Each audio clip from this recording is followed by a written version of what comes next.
So I've officially restarted my walks. I took a little bit of time off to transition between summer and fall. One, because it was cold, and two, because we were officially hit daylight savings. So it's getting darker sooner. So instead of doing 20K every day, I'm going to shoot for 15. So I'm going to try that for this week and then readjust as needed. So for the fall, I got the beanie going, over the ear headphones because these also provide a little bit more warmth.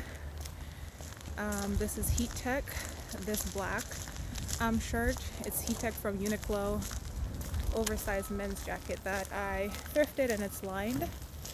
I have on these Adidas sweatpants or windbreakers, and then underneath I also have on Heat Tech leggings from Uniqlo. I got Heat Tech